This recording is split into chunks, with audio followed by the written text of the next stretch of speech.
Bienvenue sur le Path of Faith, où nous commencerons un parcours de transformation spirituelle, illuminé par la foi et les enseignements de Jésus-Christ.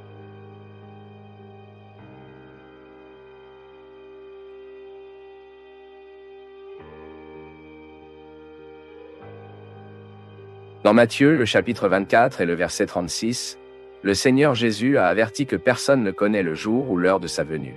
S'adressant à ses disciples déjà dans la semaine de la crucifixion, notre Seigneur a déclaré : « Mais ce jour-là est le temps que personne ne connaît, ni les anges du ciel, ni le Fils, mais le Père. » Les jours à partir du présent, c'était avec les jours de Noé. Mais la grande question ici est : pourquoi Jésus a-t-il dit que personne ne connaît le jour ou le temps de sa venue ? Ou plutôt, pourquoi Jésus a-t-il dit que même il ne savait pas quand ce jour sera ? Si Jésus est Dieu, comment pouvons-nous comprendre ce verset ? En fait, pour certaines personnes, le verset dans lequel Jésus a dit que personne ne connaît le jour et l'heure de son retour a été quelque peu difficile à comprendre. Mais analysons rapidement ce verset. Premièrement, Jésus a dit que les anges du ciel ne savent pas quand ce jour sera.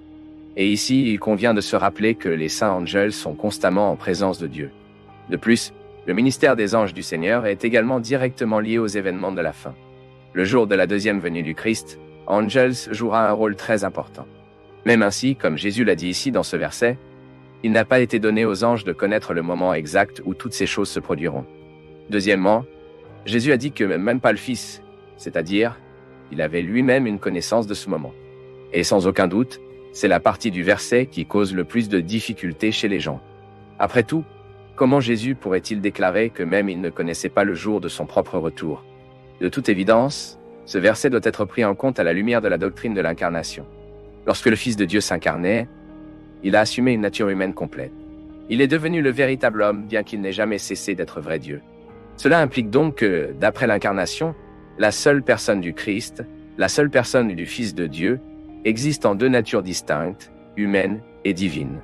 Nous ne parlons pas de deux personnes, de deux personnalités, mais de deux natures.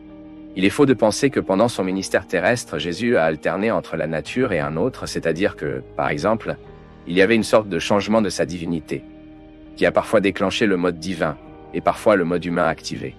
Ce n'est pas comme ça.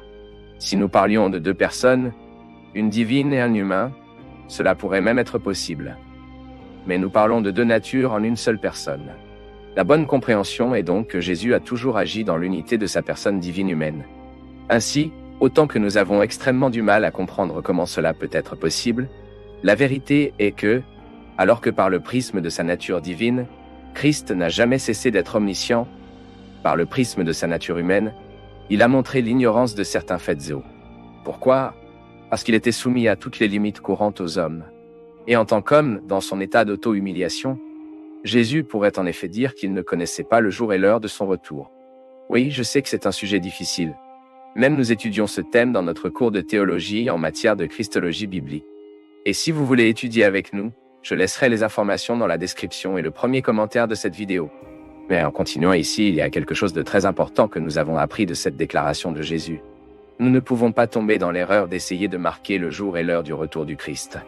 Parce que la vérité est que bien que le Seigneur Jésus lui-même ait enseigné qu'en fait, personne ne connaît le jour et l'heure de son retour, beaucoup de gens s'efforcent d'essayer de prédire ce moment et même de fixer une date à cela. Tout au long de l'histoire du christianisme, par exemple, malheureusement plusieurs groupes, ils ont même officiellement marqué une date. Même à certains de ces moments, plusieurs personnes ont couru vers leur toit pour attendre l'arrivée du Christ à la date supposée prévue. Et bien sûr, tout cela n'est rien de plus que de la folie et révèle le péché de la présomption humaine.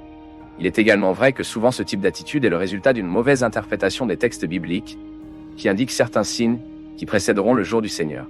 Le problème est que beaucoup de gens confondent les signes avec la fin, mais les signes ne sont pas la fin. Autrement dit, nous pouvons considérer le jour du Seigneur comme un accouchement et les signes comme les contractions de cet accouchement. Les contractions ne sont pas l'accouchement, mais avertissent seulement que l'accouchement approche. De toute évidence, tous les vrais chrétiens veulent que Christ vienne dès que possible.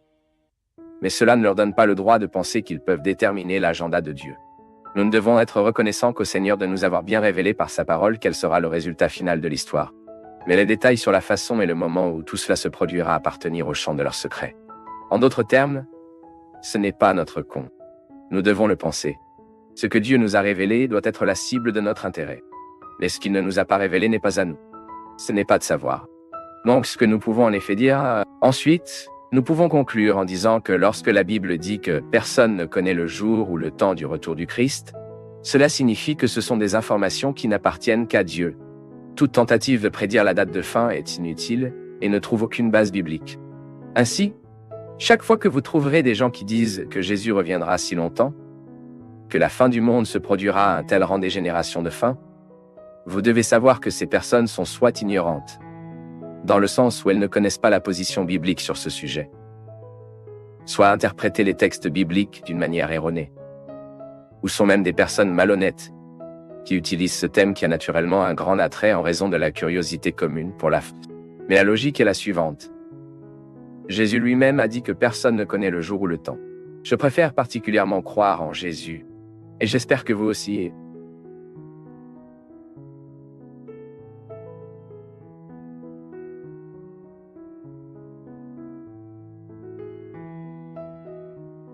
Pour nous du Path of Faith, c'est toujours une joie d'être avec vous en ce moment. Partagez vos perceptions sur le sujet d'aujourd'hui dans les commentaires, montrez votre soutien en aimant la vidéo et aidez à la partager en l'envoyant à vos amis. Abonnez-vous à la chaîne pour rester connecté avec nous et recevoir nos nouvelles vidéos.